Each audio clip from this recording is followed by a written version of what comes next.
Hi, it's Alexis Hasselberger, time management and productivity coach. Now, I spend a whole lot of time coaching, a lot of time teaching, but I also spend a whole lot of time learning because I learn something from my clients, pretty much every day. I want to share something with you because one of my clients said something recently that it was just a lot more fun way to think about a concept that I talk about all the time. And so I wanted to share it with you in case it adds a little lightness to your day and in case it's something that you want to incorporate as well. So I was in a session with one of my clients in a group session, and he said, one thing that's been working really well for me is the time that I block in every day for Taz time. It's just made such a difference in my day. And I thought maybe I misheard. Like, what is Taz time? I'd never heard of this before. He said it just nonchalantly. So I'm like, oh, maybe this is something I don't know about. I asked him, what's Taz time? And he said, oh, Taz time. It's just, it's what you call buffer. It's just extra time I added to my schedule every day to make sure that the unexpected things that come up, it feels like the Tasmanian devil. Sometimes there's just all this unexpected stuff. It comes up, it has to happen really quickly. It's urgent or it feels urgent.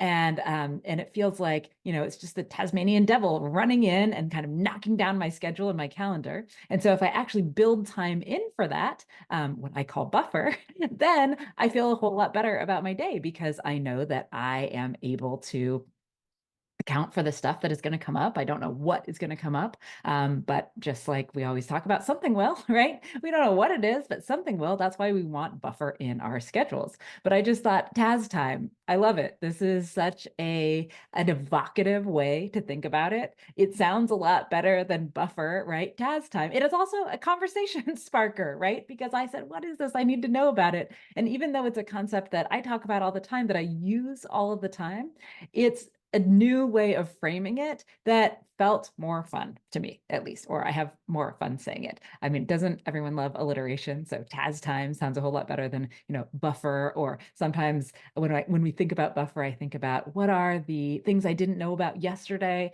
that I have to do today. None of that rolls off the tongue as well as Taz time. And now that hopefully I put this in your head, this Taz time, you have this evocative picture in your head of what it feels like, right? I know you've felt it before, but what it feels like when you've planned out your day, maybe, and then this urgent stuff just comes up and you're like, "Ugh, it's wrecking my plan." But what if instead you planned for the unexpected? So you don't know what's going to happen, but something might come up because it usually does. And if you plan that time, if you plan time for the unexpected things that may arise, then they're not going to mess with the rest of your schedule or the rest of your plan in a way that feels really overwhelming, right? When something urgent comes in and it blows our plan out of the water, and now we're like, oh my God, I'm going to have to work late to make this happen, or I don't know if I'm going to make the deadline, that feels so bad.